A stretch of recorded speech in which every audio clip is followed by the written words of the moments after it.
Doctor Mohammad Yunus এবং দেশের প্রধানতম রাজনৈতিক দল বিএনপির মধ্যে যে মনস্তাত্ত্বিক যুদ্ধ ছিল, সেটি হাল জমানাতে এসে একেবারে সরাসরি সম্মুখ সমরে পরিণত হয়েছে।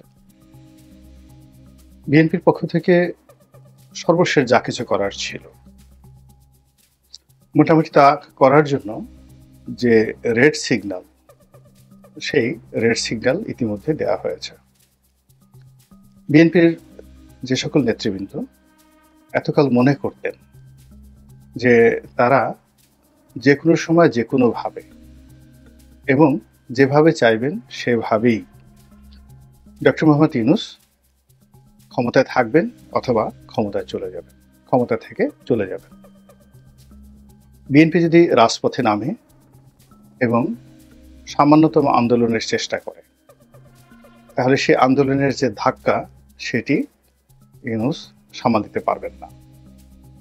তো এইরকম একটা মনস্তাত্ত্বিক অবস্থা নিয়ে তারা সেই আগস্ট মাসের পর থেকে আজ অবধি ডক্টর মোহাম্মদ ইউনূসকে নানাভাবে বুঝিয়ে সুঝিয়ে কিংবা তার সঙ্গে সামঞ্জস্য রেখে নিজেদের দল গোছানোর চেষ্টা করে আসছিলেন। অন্যদিকে ডক্টর মোহাম্মদ ইউনূস এবং তার যারা সঙ্গী সাথী রয়েছেন, দেশি এবং বিদেশি, তারা বিএনপির যে সমূহ দুর্বলতা, সেই দুর্বলতাগুলো তারা ধরতে পেরেছেন একেবারে প্রথম দিন থেকে।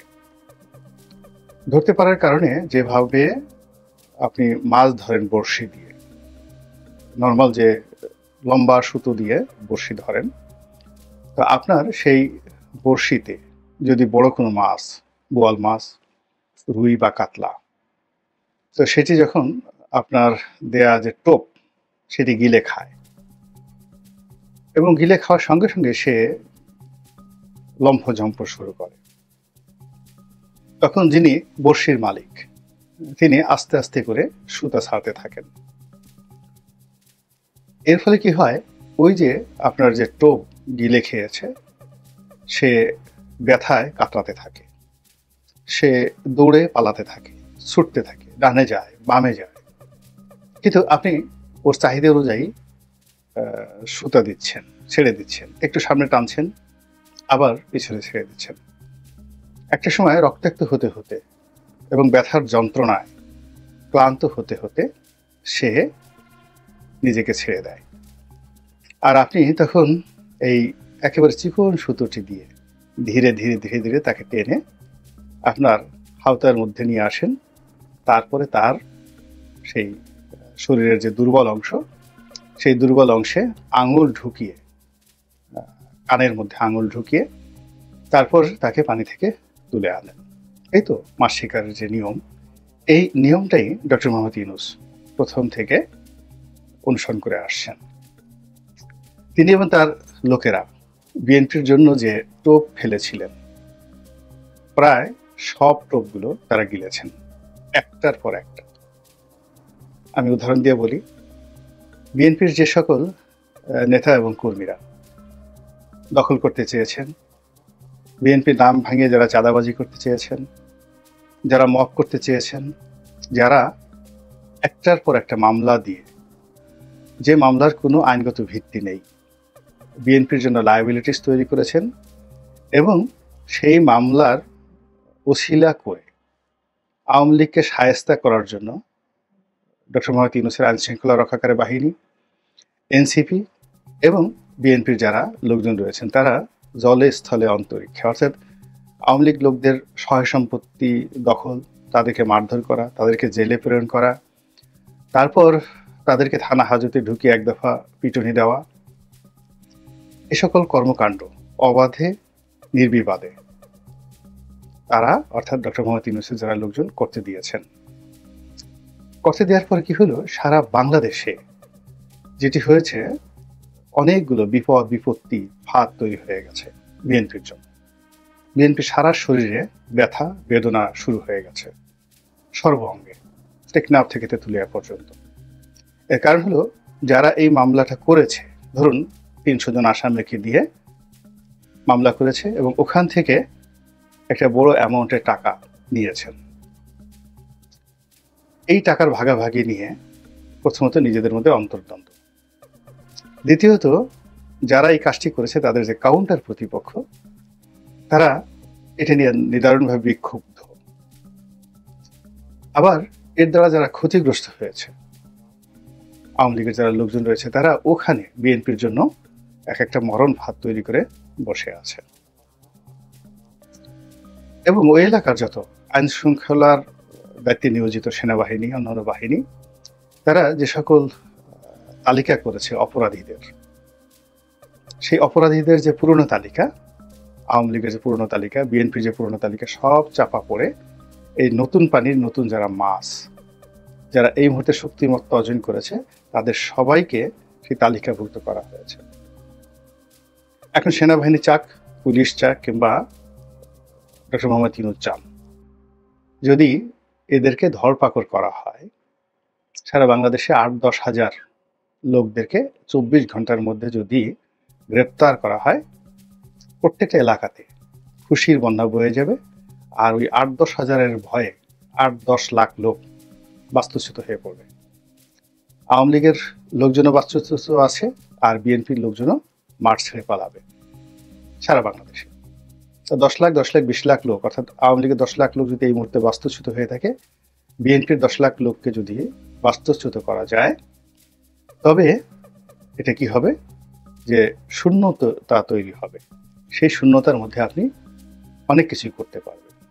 এই যে একটা ম্যাটিকুলাস যে ডিজাইন, সেই ডিজাইনটা যে হচ্ছে, এই ব্যাপারে বিএনপির অনেক লোক, যারা বিএনপির যাকে বলা হয় থিঙ্ক ট্যাঙ্ক, তারা বিএনপির শীর্ষ নেতৃত্বকে আগস্ট মাসের একেবারে প্রথম সপ্তাহেই, প্রথম 2 সপ্তাহের মধ্যেই কতগুলো সিদ্ধান্ত নেওয়ার জন্য বলেছিল, কিন্তু বিএনপির কর্তৃপক্ষ সেই জিনিসটি করেনি। ফলে এখন এই যে চাঁদাবাজি, অন্তর্দ্বন্দ্ব, হানাহানি, সবই বিএনপির গলার কাটাতে পরিণত হয়ে গেছে। আর যদি আপনি ঢাকা শহর চিন্তা করেন, ঢাকা শহরকে কেন্দ্র করে এবং সারা বাংলাদেশকে কেন্দ্র করে আওয়ামী লীগের লোকজন 100 কোটি টাকা, কম করে হলো প্রতিদিন 100 কোটি টাকা সারা বাংলাদেশে চাঁদাবাজি হতো। এই চাঁদাবাজির মধ্যে ইয়াবা আছে, এই চাঁদাবাজির মধ্যে গরু চুরি আছে, এই চাঁদাবাজির মধ্যে কারণ বাজার আছে, সায়দাবাদ বাজার আছে, সায়দাবাদ টার্মিনাল আছে, গাবতলী টার্মিনাল আছে, আরো অনেক কিছু। একেবারে নিয়মিত পরিবহন সেক্টর আছে। আচ্ছা বলেন তো, এই চাঁদাবাজি কি বন্ধ হয়েছে? তাহলে চাঁদাবাজি কারা করছে? এবং সেই চাঁদাবাজি নিয়ে এখন যে খুন খারাপি হচ্ছে, কারা সবচেয়ে ক্ষতিগ্রস্ত হচ্ছে?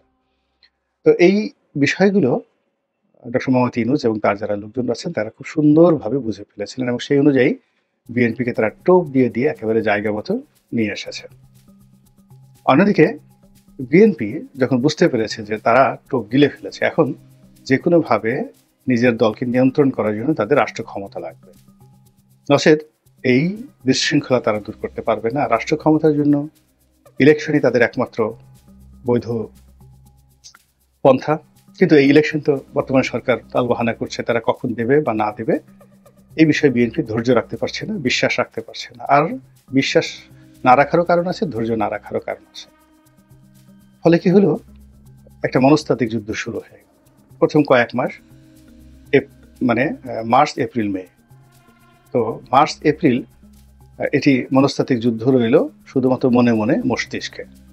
কিন্তু মে মাসে এসে বিএনপির মুখ থেকে অনেক কথা বেরোলো, সরকারের মুখ থেকে অনেক কথা বেরোলো, এবং মে মাসের শেষের দিকে এসে এখন যেটা চলছে, এটি একেবারে চূড়ান্ত রূপ লাভ করল। সেটা দক্ষিণ সিটির মেয়র পদের শপথ পড়ানো নিয়ে, তারপর আরো অনেকগুলো বিষয় রয়েছে, খুব সেন্সিটিভ কতগুলো বিষয়গুলো নিয়েছে, যেগুলো নিয়ে বিএনপি মুখোমুখি অবস্থানে চলে এলো সরকারের সঙ্গে।